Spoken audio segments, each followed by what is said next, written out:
Here is a 52-inch Hampton Bay Vineyard ceiling fan from 1996. Before I put this on the tripod, I'll get a shot of the information tag. Hopefully that's clear enough to read the information. It is approved for outdoor use. And it does have the plastic blades, which are unfortunately warping.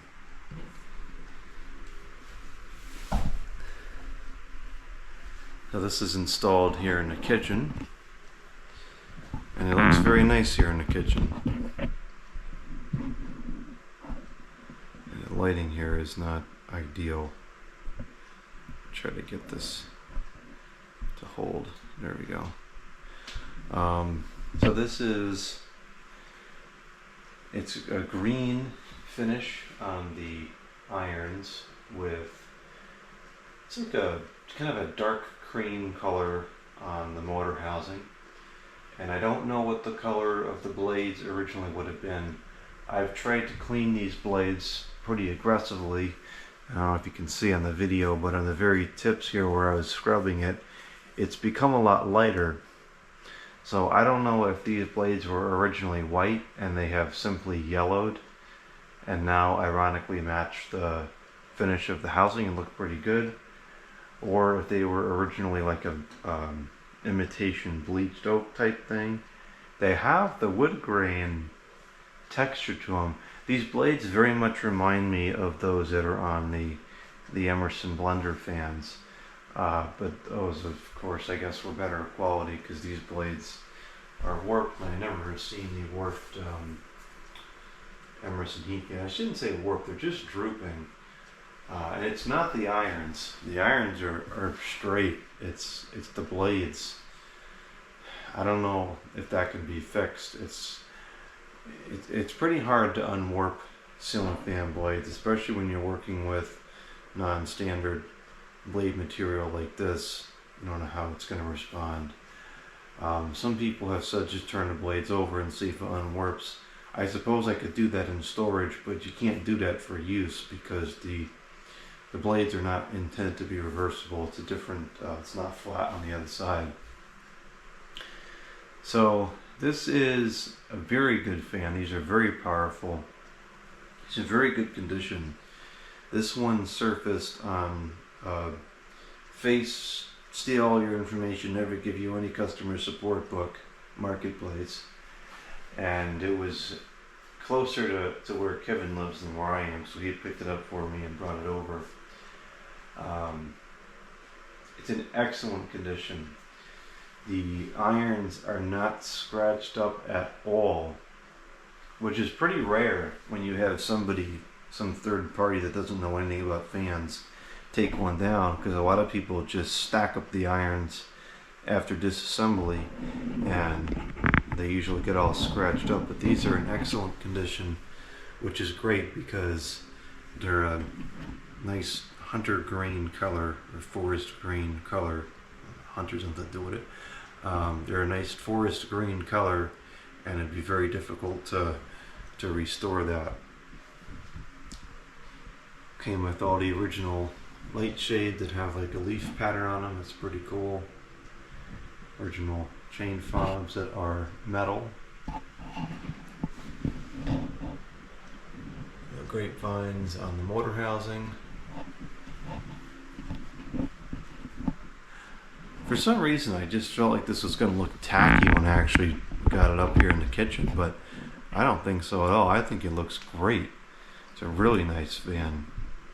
And it's been in here for a while, and I think it's going to stay for a while. It's a very large fan. It's 52 in diameter, but the big housing and everything, it just has a really strong presence, which I like. The downrod and the canopy are also that green color, which, although it's kind of weird, it really does not look tacky whatsoever. Looks like a very nice fan. The only problem with it is the warping blades. I've never tried to replace the blades with some other, just like regular wood ones from some other fan. It's not outdoors, so they don't have to be plastic. I don't know what would fit the irons. They're pretty wide blades, but probably pretty standard though for the era. We talk about this a lot on this channel, but I'm going to go over it again because I still don't understand it and I've never received an explanation. These Hampton Bay fans, not this model in particular, but just Hampton Bay fans in general, receive a tremendous amount of hate from collectors, and I just don't understand why. I can understand not having any interest in owning one of these because it's too new for your personal preference. That's reasonable. But I don't understand the calling of these garbage and junk and bad quality and all that stuff, because objectively it's a very good product. It's powerful, it's quiet, it's 35 years old, it's reliable, capacitors are good, the bearings are good still. I just don't understand what the problem is.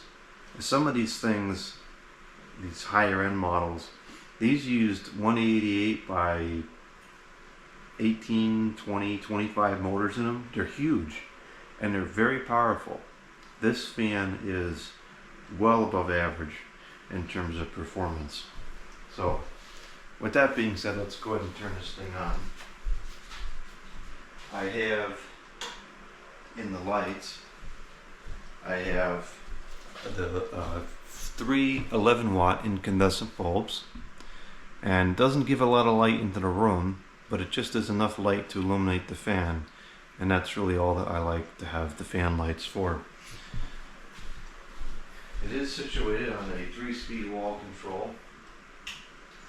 I'll put the control. Oh, it's on reverse. Oh no. I better put it on forwards because there's going to be all sorts of commentary about it being on reverse. I think the control on the fan is set to medium, and the wall control is set to low. I don't think that's working, is it? This might need to be deoxided.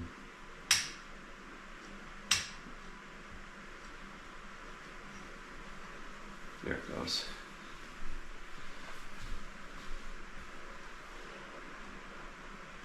So this is how I usually run it. I have the speed on the wall control set to low, and then the fan is either set to medium or low, I can't remember. But it gives a really nice aesthetic low, and it matches very closely the speed of the fan behind it, which I will turn on as well, just for comparison purposes.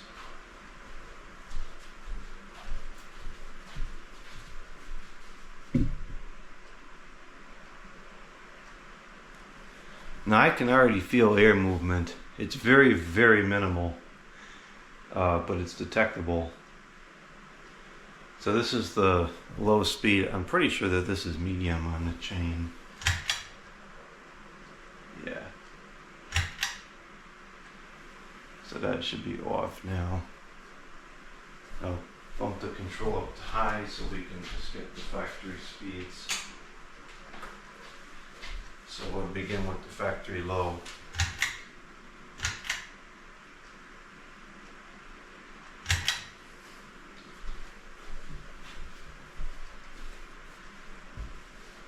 This thing runs very fast on all the speeds, and it pushes a very good amount of air.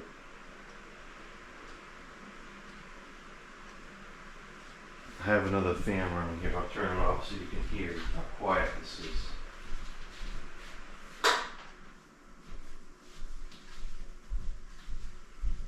This is inaudible at this speed. Totally inaudible. And it's moving plenty of air.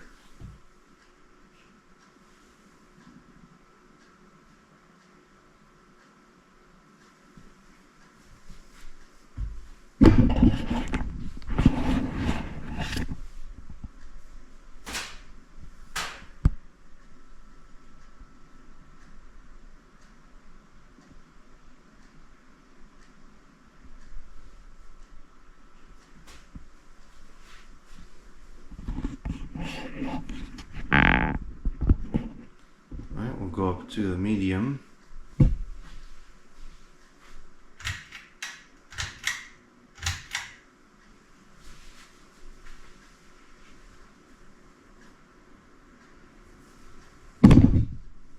I've got multiple tripod kicks for this video. That's great.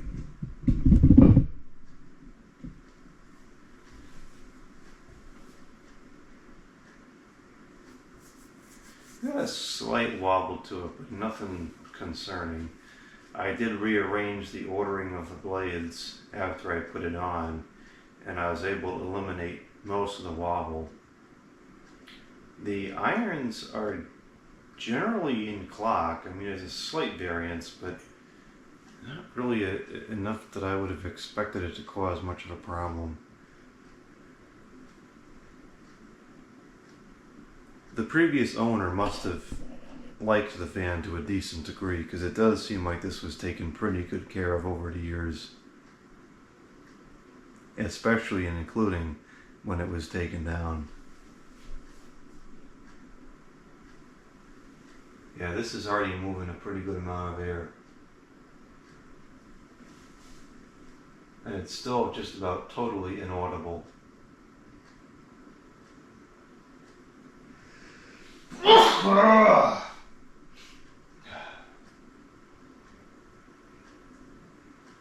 Alright, let's move to the high.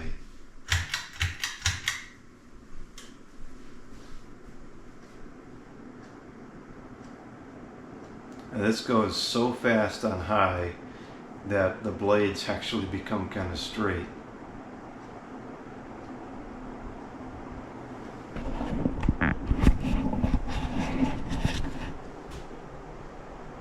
They're still slightly warped, but not anywhere near as much now. That's got to be close to 200 RPM. Just like the Chatham, this moves very, very fast. And the airflow is incredible. This is on par with some of the what so-called better fans of the era. This is as good as a Hunter was. It really is. It's that strong.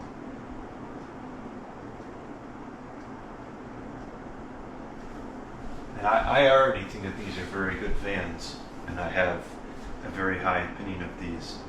But even I was impressed the first time I turned this on, just with how much air it actually moves and how quiet it is. This is way above average for a 52-inch fan. This is at the top of the scale. This actually is about as strong as that fan in the background there. And I think that this one is even a little bit quieter. And you have to keep in mind too that this is spinning up very heavy plastic blades. If this had standard lightweight MDF blades, I bet it would go even faster. I wonder if it would be louder though. I don't know. Yeah, this is just unbelievable airflow. Look at this.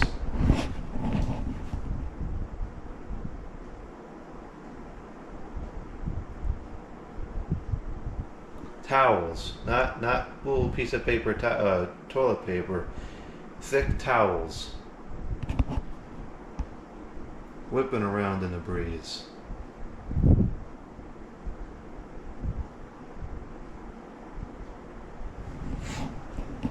It's quality stuff. It really is. Quality and high performance. I don't know how you can argue with that.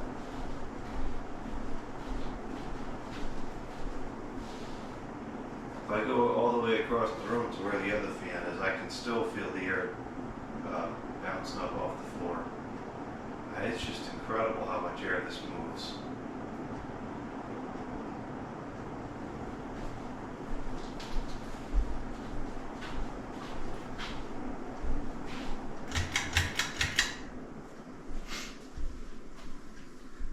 There's a funny story about these. I think I might have mentioned it in the install video. But the reason why I wanted one of these is because I had seen one at a like an estate sale. This was back in, I want to say 2017 or 2018. I had gone to an estate sale, and there's a bunch of good things I got at the estate sale, but the house in particular, I really liked the house itself. It was on a little over an acre of land. It had a pond, a own private pond in the yard. It was really cool. And this was getting to be around the time where I was starting to think about buying a house myself. And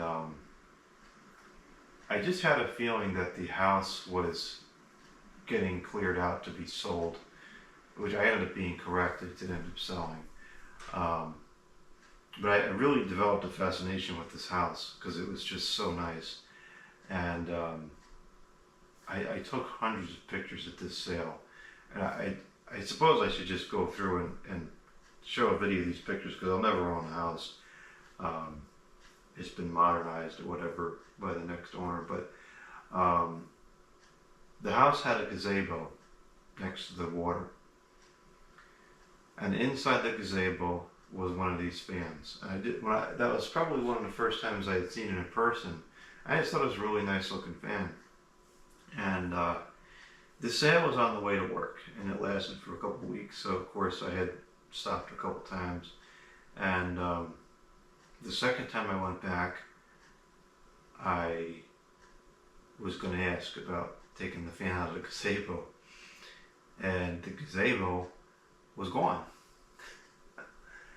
And so I asked the homeowner, I said, what happened to the gazebo? And she says, oh, somebody bought it. And I said, oh, that stinks. I wanted the fan inside of it. And she says, oh, well, actually, the person that bought it is here. Let's ask her if you can have the fan. And I says, well, what the heck are the odds in that? So we go and we ask the lady, and she says, oh, you could have it, but it broke during transit or something like that, she said. So there was no point in getting it if it's broken. So I assume it fell or something and it broke, just totally beyond usable. So that was that. I never ended up with that gazebo, or not that gazebo, that vineyard. But that was when I saw it, and ever since then I wanted to find one. And so now here we are, a bunch of years later, and now I have one here in the kitchen. And I like it very much, and it's a very good high performance fan. Just for those that are curious, that house did sell shortly afterwards, and it sold for a fraction of the price of what this one sold for, but that was in 2018, so the housing prices were generally much lower. Relatively speaking, it probably sold for a little bit too much, but I think it probably sold because people saw the value in the property more so than the house itself. But anyways, maybe I'll do a video of those pictures. I have a bunch of pictures of the houses I've saved over the years, and I've always intended to make videos of some of those houses and some of the other few that I actually looked at in person. But as usual, it's taken me forever to actually get to that. So anyways, I'll get to those videos someday. And for now, here's the video of the Hampton Bay Vineyard.